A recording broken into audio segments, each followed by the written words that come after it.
Welcome to Coffee Break with Rachel Vigil, presented by Superbook Sports. Taking a daily look at the biggest stories in Denver sports and interacting live with you, the Coffee Break fam. So sit back, relax, grab a cup of joe, and enjoy your coffee break. Here's your host, Rachel Vigil. Happy Tuesday, everybody. I hope you all enjoyed your doubleheader of Monday Night Football. I watched a majority of the Rams-Bengals game, and you guys, Joe Burrow being hurt, going out there throwing 49 passes. I'm like, okay, Joe Burrow, apparently we're not too hurt, or they're just like, yo, we're running with the game plan.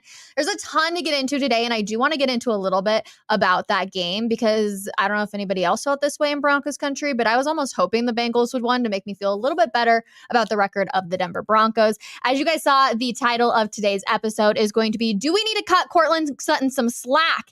And I'm already seeing lots of people saying, nope, at that level and pay scale, hold on to the ball. We're going to get into that, I promise. No, he is the new Melvin Gordon. Okay, that's a bit harsh. I won't lie. Melvin Gordon obviously having a fumbling issue. Courtland Sutton having two of them. Cecil Lammey is going to join us here in just a little bit. But I'm actually really curious about you guys for this reason right here. Did you think he was out of bounds here? Did we think that Atwell was out of bounds here? Because I was on this page of like, no, do not call that out. I didn't think there was enough evidence for them to be able to rule it back.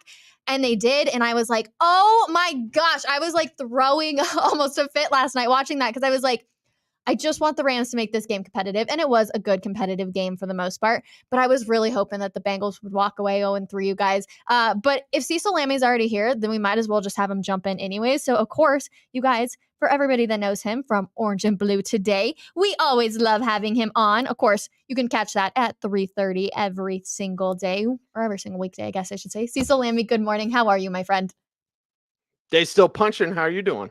Good. Okay. Did you think Atwell was out? I wasn't planning on talking to you about this, but we have to. No, not at all. Not at all. He was in bounds, but the refs made a different call. A lot of fantasy gyms are ticked off about that play too. So I get it. I hear it all the time. Anytime something like that happens, and I could have won the game last night. I'd have not been for Tutu Atwell. Dude, I was just like, I couldn't believe that they called it back. I was like, are you kidding me? Like, he was definitely in bounds. And I know it's like, even if it's the slightest bit that your foot is on the line, but I'm like, there's no conclusive evidence. You cannot 100% tell. So I was pissed off about that. I'm sure if you're a Rams fan, you were pissed off about it. What'd you think of Joe Burrow's performance last night? Obviously playing hurt. I'm scared every time I watch Joe Burrow play now. I'm like, they could have given him the week off. They could have taken more time. I mean, they signed Reed Senate was signed. I don't want to get too deep in the weeds, but like, you're signing quarterbacks, just let Burrow sit. He's fine enough, but I get nervous because he's a legitimate superstar and he's not right. And I would rather see him take some time off and get right and then get back at it than, being on eggshells every time he's playing. We talked about it on post game, so we'll just dive into the Broncos stuff. People are still pissed off, and I love that people are upset with Courtland Sutton to a degree, Cecil. But here's why I'm saying, do we need to cut him a little bit of slack? I understand the notion of once the ball is in your hands, you're in charge of it, right? There's no need for a fumble or anything of that nature. Like once the ball is in your hands, it's on you. But if you look at all the passes that he got from Russell Wilson, at least 80% of them, they were low. Courtland was on his knees for half of them trying to dive and catch balls. He had the one where he laid out and perfectly placed his hand. To catch those balls is a difficult thing. Are we not giving him enough slack because he is catching really difficult balls that Russell Wilson essentially just isn't putting in the perfect position? Yeah, and I heard the Melvin Gordon. He's like the new Melvin Gordon. That's completely opposite. And I'll say this. Gordon wasn't the best teammate. Maybe he was nice to talk to for the media, but that doesn't matter. Mm-hmm. Like Courtland Sutton's out there trying to make plays. Courtland Sutton, and I wrote about it in My High Monday, or it was 3 observations, whichever one it was on Sunday. It's like, you have to cut him some slack because he's the only one, not named Marvin Mims, that is making plays for this team. Mm-hmm. So when you get down like that, I want to see who the fighters are. And one thing that we can take from that horrible, god-awful, why is Vance Joseph still employed by this team? Like, why? It's going to send it'll send the right message.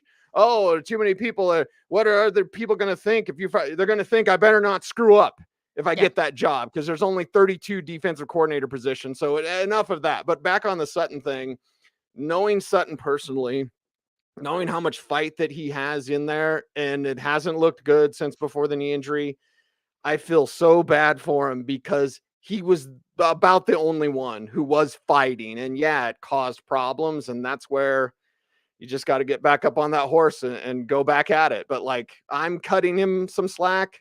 I know a lot of fans aren't. There's a lot of other people that we should be blaming for the Broncos' atrocity on Sunday. Courtland Sutton's pretty far down that list. I was going to say, I can admit that I was one to blame, because it's really easy when you just are first watching the game to be like, oh my God, 2 fumbles, Courtland Sutton. Like, come on, they're paying you. You got to step up. But when I went back and rewatched the game, how he was catching balls and having to turn his body. And when you're having to go through those motions, it's so easy for a defender to come up right behind you and just smack the ball because you're having to put your body in different position. And so I'm like, you know what? We need to be giving him a little bit of slack. His touchdown in the end zone, he literally was diving on his knees to be able to catch that ball. I feel like we're being a little harsh on Courtland Sutton, and we need to give him a little bit of slack because he really is trying and he's producing on a certain degree. But Russell Wilson's not putting the ball in the perfect spot for him. Yeah, and I just want to see fight from somebody. Again, I don't want people to throw punches out on the football field, but can we get some fight from this team? At least I saw Courtland Sutton fighting. It didn't result the way that you wanted. Obviously, he made mistakes. Obviously, you want that not to happen, but those mistakes were made because he was trying to do something extra, because he felt like he had to, because nobody else was doing anything. Mm-hmm. Which leads into the question, leads to this comment too. Sutton is fine, just not a number one, but that's not the problem. You're right. Who is the number one? We don't know Marvin who the Mims. number one is. Well, I think it's Mims. I think Mims is our best receiver. I said it after week 1. And why aren't they using him more? It's like, that's still the case. Why aren't they using him more? He's the most explosive player that you have offensively, not named Jaleel McLaughlin. I don't care if he's a rookie. I don't care if he's never done it before. It's not happening with Jerry Jeudy. Sutton is not a number one. Whoever said that, like, that's true. That's very true. So Marvin Mims can be Emmanuel Sanders. And when I said that and people lost their mind, I want to remind everyone, in 4 years with Pittsburgh, Emmanuel never had a 100-yard game, obviously never had a 1,000-yard season. And you saw when he got to Denver what he could do. I don't want Mims to be here for 4 years, get nothing, and then go somewhere else and explode. Like, you can have that guy explode for you now. That's your number one. And that is the new Emmanuel Sanders. His name is Marvin Mims. And that's why it's so confusing, because you're like, Sean Payton. It's the same thing with McLaughlin. Why aren't you utilizing these guys more? Why aren't we seeing them until sometimes the second half, and we're seeing one target for a lot of these guys? Why aren't we? And so that's my concern right here, is it's like, we could say he's obviously the number one right here, but why isn't Sean Payton saying that? Well, why is Sean Payton saying that you can learn a lot about people? What about learning about yourself? Yeah, no Sean kidding. Payton, you're not infallible. You're not without fault. This is your design. These are your coaches. Why haven't you fired Vance Joseph? Like, seriously, why haven't you sent that message? So Sean Payton can sit on his, top of the mountain or whatever and to point his fingers.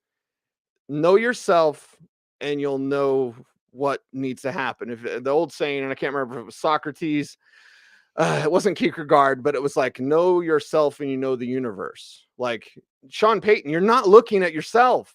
Yeah. You're pointing at everybody else. Oh, this guy, and then you're not doing anything. Like, no, it's on you, man. And I'm sick and tired of Sean Payton acting like he's above the law, when the law is, this team has not won a game. Chicago is looking at them as a get right game. Everyone's, they'll beat the Bears. I think they'll beat the Bears, but I don't know they'll beat the Bears, because the Bears are looking at the Broncos saying they're going to get right now. I was going to say, you're talking about the worst 2 teams in the power rankings, obviously coming down at Broncos 31, Bears 32. It's literally going to be a coin flip. I do think that the Broncos offense is a little bit better, but defensively, you're like, if Justin Simmons not out there, I mean, this defense just falls apart. He must be the glue that keeps them together. If whether he's yelling in the backfield or whatever he's doing, he's apparently the glue. Otherwise, this entire thing just falls off the rails. Yeah, Fields may have a concussion, so we'll see if Justin Fields doesn't play, then advantage Broncos. If Justin Fields does play, the guy's pretty motivated to change the narrative, just like he did last year with this same staff and almost all the same players, except now with more DJ Moore and Roshan Johnson. So, like, yeah, that Bears team, they can put up a fight. The Broncos had better be ready, and it's just pathetic the position this team is in right now. Cecil, what now for the Broncos? They don't fire Vance Joseph. Everybody's shaking their head. I'm 100% on a thing of like, this season's already done. So make moves, figure out who's going to fit best here in Denver. That way next year at the start of the season, we're not trying to do the exact same thing here. But what's next? What should Bronco fans try and expect from this team when it seems like everything is just blowing up? Well, and one thing that we didn't see in that game, which we should have, which would imply what is next, is the young guys. Like young guys, Riley Moss, where you at? Jale Skinner, you gonna get on the field? Like, and Moss did play some special teams. He's getting on the field in the secondary more. Drew Sanders, you're gonna live with some mistakes, and that's where the answer is going to require patience. The answer is more long term, but the answer is actually just going to the kids, going to Jillian McLaughlin, going to Marvin Mims, Skinner, I said, Sanders, Moss, like go to these younger players and say, it's your time to prove what you can do. And then expect the guys that you've paid a lot of money to, like DJ Jones, not having a good year, Zach Allen, not having a good year, and he's very particular in the locker room. I'll say that about Zach Allen. But like, listen, dude, you got to play better. And he's speaking of handsomely paid. Like, yeah, you got to play better. And a lot of those top paid guys aren't yet. That's how I feel like we know that this is more than just a team that's not clashing. Like there has to be a serious locker room problem because Zach Allen played really well under Vance Joseph. And I understand that this is probably a somewhat different scheme than what he was doing with Arizona. But like he's been non-existent. For everybody that we were hyping him up, I'm like, where is Zach Allen? Like, I feel like we've talked about one highlight of his and that's it. And it's like, dude, you got paid a decent amount of money to come out here and you were supposed to be another saving grace. And yet you seem invisible. Yeah. And you chose him over Draymond Jones. And where's Zach Allen? Well, where's JJ Watt, the guy who was opposite of him? Was that the thing that caused his play? Like, there's all these questions that are coming up and all these questions are fair. Mm-hmm. It's fair to critique this team. No one's going to say everything's okay and then get back on track. Like, yeah, you can beat Chicago because they're terrible. But can you actually build on something with this core? You almost have to rip it to the studs. You almost have to do the rebuild that forever and ever and ever this team has put off. True. Which burns, stinks a little. And is Sean Payton the one to do it? I still believe in Sean Payton. I do. I don't like his Napoleon complex. I don't like this whole, like, I'm above the law and I'm no one else. I'm learning about other people. What are you learning about you, man? What are you learning about you? Look a little deep inside. Little humble pie. You know what I mean? You can't say that stuff. And I liked what he said about Hackett because it was all true. But you can't come out and be 0-3 and get waxed by 50 points. And I wish that was an exaggeration.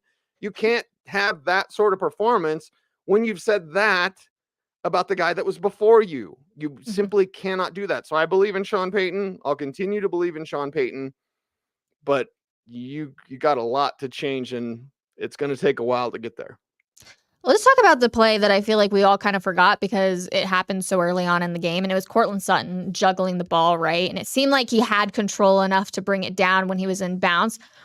Should Sean Payton have challenged that? In my personal opinion, I say yes, because why not? You were already down, I think, 14 at the time, Cecil. So it's like you should have just automatically gone for it. You're already down so deep, and it's so early on in the game. Like, I know you want to save your timeouts, but it's a first half timeout. Like, just challenge the play. That it would have been huge if they would have been able to score. Actually, I do think they were down 7 at that point, now that I think about it. Yeah, and it comes back to hubris. This is a big Sean Payton conversation because that's where the fingers have to be pointed. You should have already fired Vance Joseph, whatever.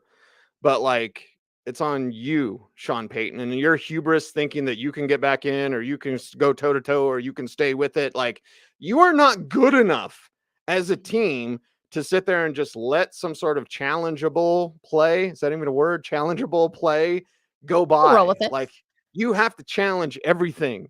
You have to fight for everything because you're not good. You're not good. You're not even average. You're well below average. So you have to fight for every little piece of scrap that you possibly can.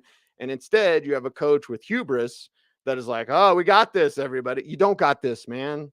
You got to fight. You got to scrap, and you got to challenge on that. And yeah, I think that kind of sends a message.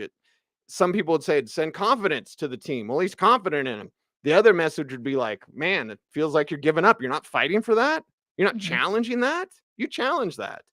100%. I feel like there's quite a few questionable calls where I think we even talked about it on post-game live, Cecil, where it's like, okay, coach, you're going to be risky on the first play of the season. And it seems like there's been some other risky times, but it also seems like we don't know this identity because you're down 35-10 and you decide to kick a field goal. You don't challenge that Courtland Sutton juggling play. Like, I don't know the identity of this team. I don't know if they're like, all right, you know what? We're going to risk it all to stay, in this game no matter what. Like, what's the point of kicking the field goal to go up 35-13? Like, go for the touchdown, go for the advancement of the yards. Yeah, and there's these questionable decisions from Sean Payton that also include getting to the second half. Oh, we're not going to have that miraculous comeback, guys. Play the kids, play the young guys. Like what happens, and even play Jarrett Stidham. I'd say Russell Wilson is further down the list of problems. I'm not even really thinking about Russell Wilson just because there's so many other things that are wrong. But why not in the fourth quarter? Why isn't Jalen McLaughlin getting 12 carries? Why isn't Jarrett Stidham out there? Why isn't Marvin Mims? Like, go to the young kids. It's over. You're not coming back, baby. You don't need to keep Russell Wilson out there to punish him or punish the other players. What's the point? What are you trying to do? And not to go Office Space on you, but like, is this good for the company?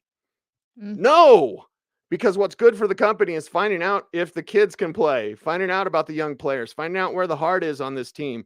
It's not good for the company to just keep trotting guys out there.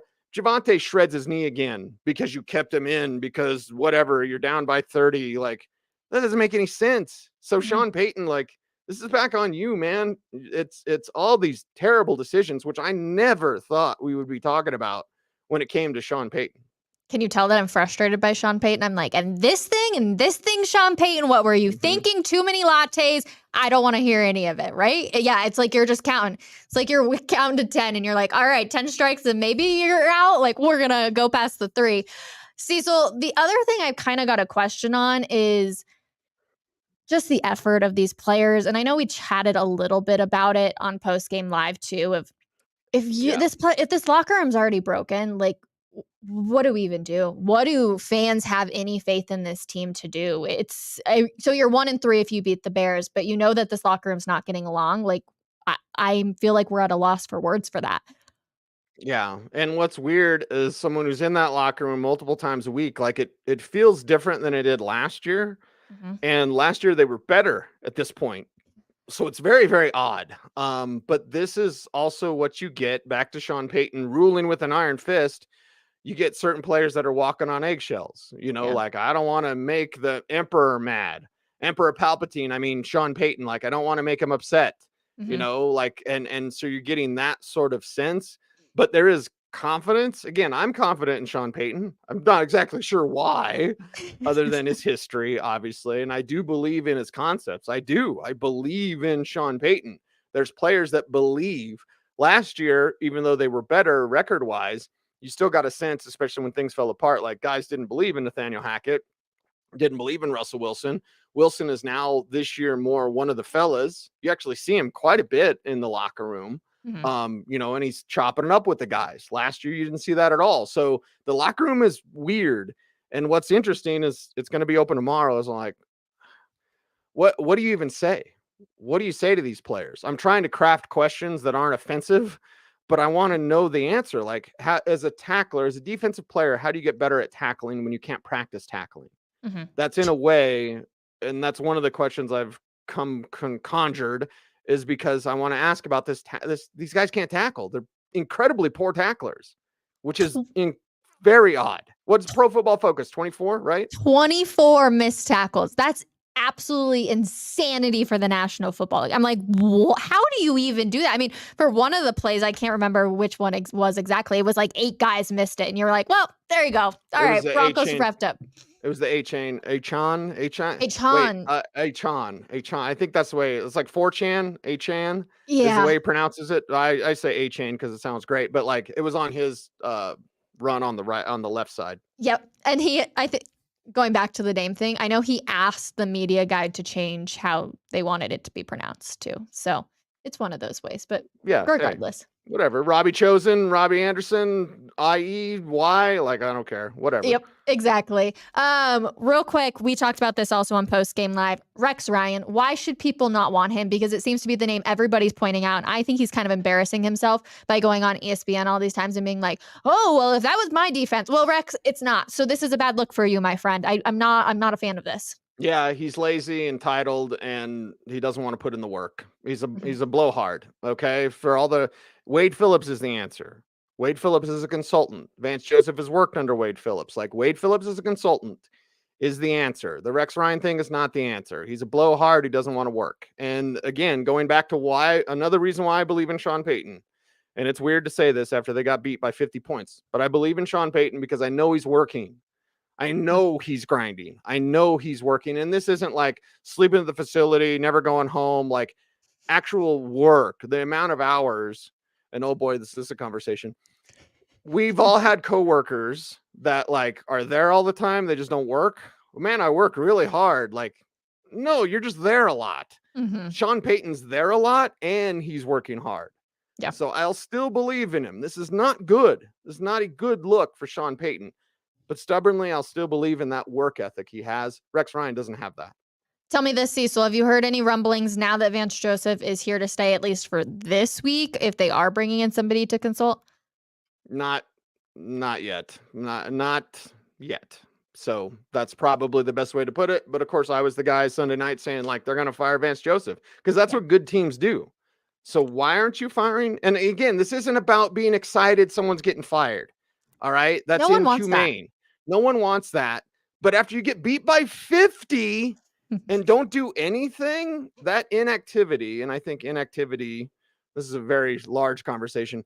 I think inactivity spiritually is like corrupt when you're inactive, when you don't change something, when you don't fix something. So again, the hubris that this team has, you change it. You change it. You fire Vance Joseph. You move on. What's other people going to say? Other people are going to line up for that job. Mm-hmm. Okay? There's only 32 of them. Other people are going to line up for that job, and then they're going to go, I don't want to screw up like the last guy. They just got rid of him after 3 weeks. Oh, my God, Sean Payton, he's serious. Like, now, what are you? What are you, Denver? Is this the Walton Penner group not laying down their iron fist and just saying, you know what, Sean Payton, run it however you're going to run it? Because I think after what we experienced, they waited too long to fire Nathaniel Hackett last year. That was obviously very clear. And then they do everyone was calling it the Christmas massacre. That happens. They fire him the next day, yada, yada. Like, are we just giving people too many chances when there's no need to? Like, we've seen what we need to see. It's gotten progressively worse each week. Yeah, I'm not exactly sure. I would be surprised if conversations were not had. Mm-hmm. But again, it's a results-based business. And the results are this. I don't want to. Well, they play the Bears now, guys. And then the Jets with Zach Wilson. Like, woo-hoo. I don't care if they win the next 2 games. For the whole season, what is this team going to add up to? You're not going to get back in it. Okay? Mm-hmm. You're 0-3. You're not making a big comeback. You're not LL Cool J. And, this is just from bad to worse, and I cannot believe we're here. It's probably bad for all of our mental health to be talking about this team because this is terrible. It's awful. Last one for you, Cecil. Is it weird that last season felt worse, even though this season is clearly worse? Mm-hmm. Yeah, and I think that's part of it because, again, like spiritually, confusion. Like, I'm confused about this team. Yeah. I'm there every day. I'm confused. Like, I know these players. I know the players. There's some really good players on this team. I know Zach Allen's good. I know he's not playing good. I know he's not real friendly to talk to in the media. He's cordial, but I don't care about that. And not that I want to be buddy-buddy with everybody, but it's like, and that's where the confusion lies in. Cause like, I know Sean Payton's good. I know Russell Wilson is good. And maybe people take issue with that. You know, I know Jerry Jeudy has talent. I believe in Courtland Sutton. Javonte is one of my favorites, like Pat Surtain, all this. So like they've got good pieces. They've got a good coach and they don't have a good record. And it's worse than last year. Yeah. It's confusing. That's what's disturbing about this. Cause I don't know how to feel or react. And, when my emotions take a hold of me, Rachel, I tend to. I feel that, Cecil. Well, I do know I love having you on this show every single week. Thank you, my friend. We will catch up with you on Fridays. We will have Cecil's Fantasy 5. And of course, if you want to catch up with him, you can watch him and Andrew Mason on Orange and Blue Today, presented by Champ Honda at 3:30 every single weekday. All right, everybody. We need to get into some CU buff stuff because I don't know if you guys have all heard the rumors. And if you go to denversports.com, there's lots of this is the main storyline essentially. Coaches are scheming together from separate universities to try and beat Coach Prime. Let me rephrase that one more time. coaches, assistant coaches, are scheming together from different universities to try and beat Coach Prime. That's what happened for the Oregon game. Keyshawn Johnson essentially had gone on air, and I want to read this quote for you. They were telling me, man, I've never heard from another assistant coach of how much information was being given to that staff about game planning against Colorado so they can beat them. What? That's something we've probably have never heard publicly about college football. Now, don't get me wrong. It doesn't surprise me to the fact that I'm sure the coaching world is small, so I'm sure you probably get little tidbits here, but to actually like scheme together from multiple universities to try and beat Coach Prime, that means he is under your skin so deep. And if you're Oregon, I think you're really embarrassed that this statement came out because you couldn't do it yourself. You had to get help from other universities. It's mind-blowing to me, and please let me know in the comments if you agree that you are even hearing about that. It's one thing for your university to come out here, and I know that there was a lot of talk. Colorado was talking a big game out there, and they got put back in their place. A little piece of humble pie. I 100% get that. But to have other coaches be scheming, it just feels dirty, and it doesn't feel like college football. Like, is that even legal? Can you do that? I don't know about that. I'm very, very confused. Lots of people saying there's absolutely no way that's true, 100 or 1000%. It's just crazy. Lots of people are obviously still really pissed about the Broncos stuff, so I appreciate that. You guys keep it going. And then we have to also talk about, well, first we'll talk Avalanche and Rockies, because if you're paying attention to college sports, there's lots to get into there. Let's move on to the Rockies. They are one loss away from 100. They hit their franchise record on Sunday with 99. Today they play a doubleheader, most likely to hit 100 losses. Why? We're talking about changes that we want to see in the Denver Broncos organization. Why we haven't seen changes at the Rockies organization, I have no idea. It's embarrassing from a fan standpoint, from a Denver native standpoint. I'm embarrassed by that. I'm sure other people are. But here's the thing. It's like the same thing with the Denver Broncos. I don't watch many Rockies games, everybody. I'll fully admit that to you. I'm probably going to watch this afternoon because it's going to be history. It's like being on the wrong side of history that you have to just watch it to see it happen. The Broncos were on the wrong side of history on Sunday. You almost got to watch it today, as the Rockies will most likely lose their 100th game this season. It'll be like mission complete. All right, there's the 3-digit losses, Rockies. Congratulations. We're super duper happy for you. And then we also have to talk because Avalanche are back. Preseason hockey is underway. They ended up getting a win over the Las Vegas Knights last night down there at Ball Arena. I know lots of people, I saw pictures that were like super excited to be back out there. They have their core pieces, you guys. They have the Nathan McKinnons, the Cale Makars, the Val Nichushkins are back. And it's nice to see a guy like Johansson come back out there and kind of provide that depth, because that's what they were needing, right? They have those core guys. Now we need to find people that can help them fill in the blanks and fill in the spaces out there. And I feel like they're starting to do that. So it's good to see already the power play looking pretty good, you guys. I'm not too upset with how that's looking so far this season. Of course, it's early on, just preseason stuff, but still definitely good to see. Do the Rockies have the worst record in the league or no? I'm honestly not sure about that. I won't lie to you guys. I am not sure. It's definitely got to be up there though. Good teams don't overrack, and they also don't get beat by 50. Amen, RJ. 100% on that one. Reading some more comments, you guys. We absolutely love chatting with you. That's like my favorite part about this show. Going back. I hope the Broncos go 1-16. They suck. Okay, well, thanks. Appreciate that, I guess. Defense is trash. Yes, everybody, I totally get that. People trade him for a 4th rounder. I am assuming that this means you're talking about Courtland Sutton. Listen, I'm not going to lie. Courtland Sutton has done much better, in my opinion, than we've seen out of Jerry Jeudy. I know Jerry Jeudy has been hurt for a little bit. I don't think he was fully healthy coming out. But again, everybody just take a breather on that.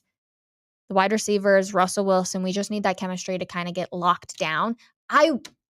I think I'm the only one probably on this bandwagon. I want to see Russell Wilson stick around, you guys. I want him to succeed. We're already seeing the improvement over last year. I know everybody's like, just absolutely tank, go get a quarterback in the first pick.